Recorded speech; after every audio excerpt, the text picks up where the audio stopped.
ప్రపంచంలో ఏ మార్పైనా ఏదో ఒక వ్యక్తి మరియు తాను వేసిన ఒక మొదటి అడుగుతోనే స్టార్ట్ అవుతుంది. అలాగే ఆర్ఎస్ఎస్ కూడా ఇంత పెద్ద శక్తిగా ఎదగడానికి ఆయన వేసిన ఒక అడుగు ప్రస్తుతం కొన్ని కోట్ల మంది ఫాలో అవుతున్నారు. ఆయన పేరే డాక్టర్ కేశవ్ బలరాం హెగ్డేవార్. ఆర్ఎస్ఎస్ అంటే ఏంటి? ఈ సంస్థ ఎందుకు ఏర్పడింది? గాంధీ హత్యకు వీళ్ళకి సంబంధం ఏంటి? మన దేశానికి ఏమైనా సహాయం చేశారా? ఈ ప్రశ్నలన్నింటికీ ఈ వీడియోలో మాట్లాడుకుందాం. రాష్ట్రీయ స్వయం సేవక్ సంఘ్ అని పిలువబడే ఆర్ఎస్ఎస్ను స్థాపించిన వ్యక్తి డాక్టర్ కేశవ్ బలరావ్ హెగ్డేవార్. ఆయన తెలంగాణలోని నిజామాబాద్ జిల్లా కందుకుర్తి అనే గ్రామంలో 1889లో జన్మించారు. బ్రిటిష్ పరిపాలనలో ఆయన చదువు పూర్తి చేశారు. ప్లేగు వ్యాధితో చిన్నప్పుడు తల్లిదండ్రులను కోల్పోయిన ఆయన మామగారు మరియు డాక్టర్ ముంజే వంటి మంచి మార్గదర్శకులు ఉండడం వల్ల జీవితంలో ముందుకు వెళ్ళగలిగారు. హెగ్డేవార్ గారు స్వాతంత్రోద్యమంలో భాగమయ్యారు. బ్రిటిష్ ప్రభుత్వానికి వ్యతిరేకంగా వందే మాతరం అని నినాదాలు పెట్టి జైలుకు కూడా వెళ్ళారు. హెగ్డేవార్ గారు విద్య కోసం కోల్కతా వెళ్ళారు. అక్కడ దేశభక్తి భావాలు బలంగా ఉన్నాయి. అవి చూసి ఆయన చాలా ప్రభావితమయ్యారు. రహస్య విప్లవ ఉద్యమంలో పాల్గొన్నారు. అటువంటి అనుభవాలు ఆయనలో దేశసేవ కోసం కొత్త దారిని చూపించాయి. కేశవ్ బలరాం హెగ్డేవార్ గారిని డాక్టర్ బౌ సాహెబ్ జవాలేకర్ అనే నాయకుడు కాంగ్రెస్లోకి తీసుకెళ్లారు. జవలేకర్ గారు హెగ్డేవార్ గారిని దేశసేవ కోసం కాంగ్రెస్ ఉద్యమంలో పాల్గొమని ప్రేరేపించారు. అప్పట్లో బాల గంగాధర్ తిలక్ గారి భావజాలం కూడా హెగ్డేవార్ గారిని ప్రభావితం చేసింది. తిలక్ గారి ప్రభావంతో కాంగ్రెస్ పార్టీలో చేరారు. అయితే ఒక సమయంలో ఆయన కాంగ్రెస్ పార్టీని విడిచిపెట్టి వచ్చారు. ఎందుకంటే 1920లో గాంధీ గారు ముస్లిం లీడర్ అయిన ఖలీఫా కోసం జరిగిన ఖలీఫత్ ఉద్యమానికి మద్దతిచ్చారు. దీనివల్ల హిందువులపై అనేక దాడులు జరిగాయి. కానీ కాంగ్రెస్ పార్టీ అందుకు వ్యతిరేకంగా స్పందించలేదు. ఖలీఫ్ అంటే ముస్లిం ధార్మిక నేత. మొదటి ప్రపంచ యుద్ధం తర్వాత బ్రిటిషర్లు ఖలీఫ్ని సపోర్ట్ చేయలేదు, టర్కీని డివైడ్ చేశారు. ఇది చూసి ఇండియన్ ముస్లిమ్స్ హట్ అయ్యి ఖలీఫత్ మూమెంట్ స్టార్ట్ చేశారు. గాంధీ గారు సపోర్ట్ ఇచ్చి హిందువులు మరియు ముస్లింలు కలిసి 1917 బ్రిటిషర్కి అపోజ్ చేశారు. భారతదేశంలో చాలా దాడులు జరిగాయి. ఆ దాడులను ఎవ్వరూ గుర్తించకపోవడం, భారతదేశంలో హిందువులకి సెక్యూరిటీ తక్కువైందని భావించడం, ఎక్కడో టర్కీలో జరిగిన ఇష్యూని మన భారత్లో ఉన్న హిందువులు కూడా సపోర్ట్ చేయాలని గాంధీ గారు చెప్పడం, అలాగే బ్రిటిషర్స్ వారి మీద ఒత్తిడి పెట్టడం జరిగింది. కానీ 1924లో టర్కీలో ఖలీఫత్ సిస్టమ్నే ఆపేయడంతో మూమెంట్ కూడా ముగిసింది. ఇదే విషయంపై హెగ్డేవార్ కూడా అసంతృప్తికి లోనై కొన్ని సంవత్సరాల తర్వాత దేశ ప్రయోజనాలు మరియు దేశ రక్షణ కోసం హిందూ సంస్కృతి కాపాడుకోవాలనే ఉద్దేశంతో 1925లో స్వయంగా ఆర్ఎస్ఎస్ అనే సంస్థను స్థాపించారు. ఈ సంస్థ హిందూ సమాజాన్ని మరియు భారతదేశ ఉనికి రక్షించే లక్ష్యంతో ఏర్పడింది.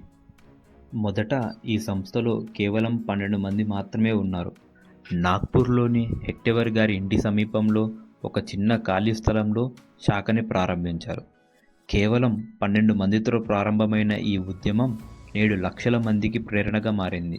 రోజు దేశవ్యాప్తంగా వేల గ్రామాల్లో శాఖలు జరుగుతున్నాయి.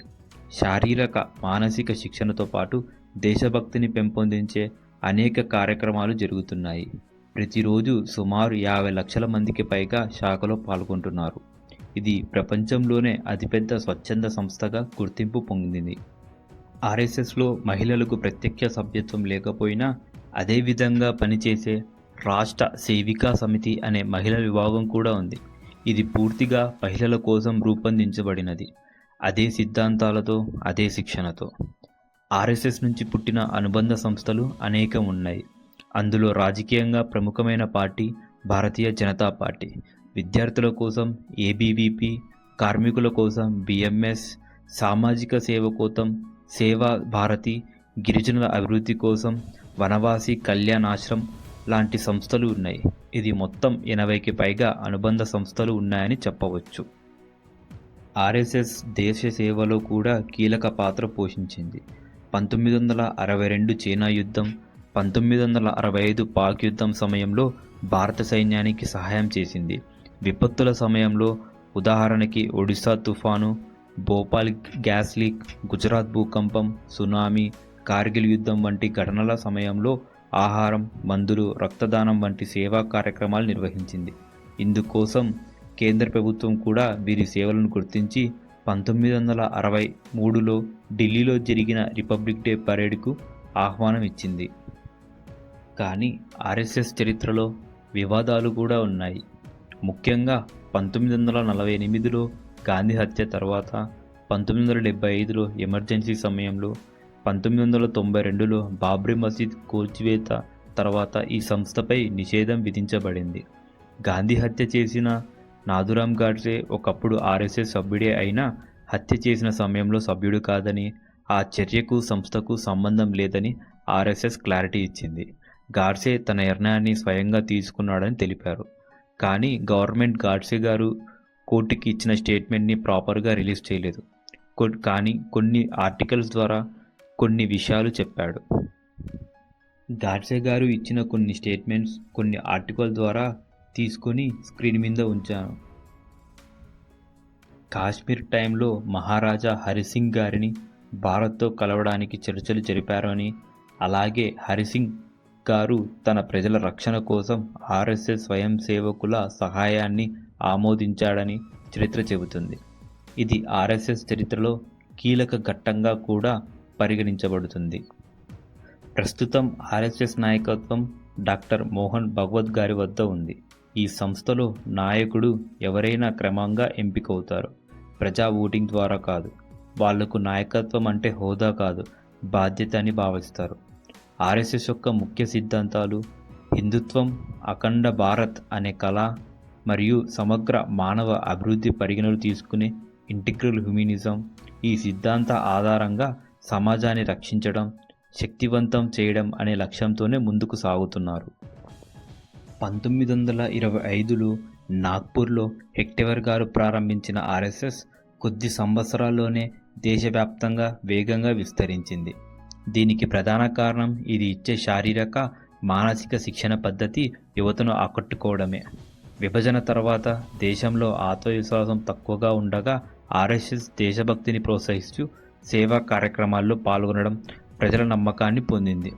విద్య, కార్మిక, విద్యార్థి రంగాల్లో అనుబంధ సంస్థల ద్వారా ప్రజలతో నేరుగా సంబంధం ఏర్పరచుకొని గ్రామీణ స్థాయిలో కూడా శక్తివంతమైంది. ప్రతిరోజు జరిగే శాఖల ద్వారా వ్యక్తిగత స్పర్శను కల్పించడంతో ఇది ఒక కుటుంబ భావన కలిగించేది. 1940లో హెక్టెవర్ గారి మరణం తర్వాత గోల్వకర్ వంటి స్థిరమైన నాయకత్వం, రాజకీయ ఆశ లేకుండా నిస్వార్థంగా దేశ సేవకే అంకితమవడం వల్ల సంఘ్పై విశ్వాసం పెరిగింది. ఎన్నో ప్రతికూల పరిస్థితుల్లో కూడా ప్రశాంతంగా, క్రమశిక్షణతో ముందుకు సాగడం వలన ప్రజలు మనసుల్లో స్థానం సంపాదించింది. అందుకే నాగ్పూర్లో మొదలైన ఈ చిన్న సంస్థ కొన్ని సంవత్సరాల్లోనే దేశవ్యాప్తంగా వృద్ధి చెందగలిగింది. ఆర్ఎస్ఎస్ శిక్షణతో దేశభక్తి, నిస్వార్థ సేవ నేర్చుకున్న వాజ్పేయి గారు, మోదీ గారు, అద్వానీ గారు వంటి నాయకులు దేశ నిర్మాణంలో కీలక పాత్ర పోషించారు. మన దేశం ఏ సమయంలో కష్టాల్లో పడినా ఆర్ఎస్ఎస్ నుంచి వచ్చిన నాయకులు ధైర్యంగా ముందుకు వచ్చారు. దేశ ప్రయోజనాల ముందు ఉన్నప్పుడు ఎంత ఒత్తిడి వచ్చినా తల వంచకుండా దేశం కోసం నిలబడే ధైర్యం వాళ్ళది. ఇది కేవలం ఒక సంస్థ కాదు, ఇది దేశాన్ని ప్రేమించే వారికి ఒక జీవన విధానం. విమర్శలు ఉన్నా, వివాదాలు వచ్చినా లక్షల మంది స్వయం సేవకుల దేశ సేవే ధ్యేయం అనే నిదానంతో ముందుకు సాగుతున్నారు. మీరు ఇలాంటి ఇంట్రెస్టింగ్ కంటెంట్ని తెలుసుకోవాలి అంటే కింద కామెంట్స్లో మెన్షన్ చేయండి. తప్పకుండా వాటి గురించి మాట్లాడుకుందాం. అండ్ ఈ వీడియో కనుక మీకు నచ్చినట్లయితే లైక్ చేసి, షేర్ చేసి, సబ్స్క్రైబ్ చేసుకోండి. జై హింద్.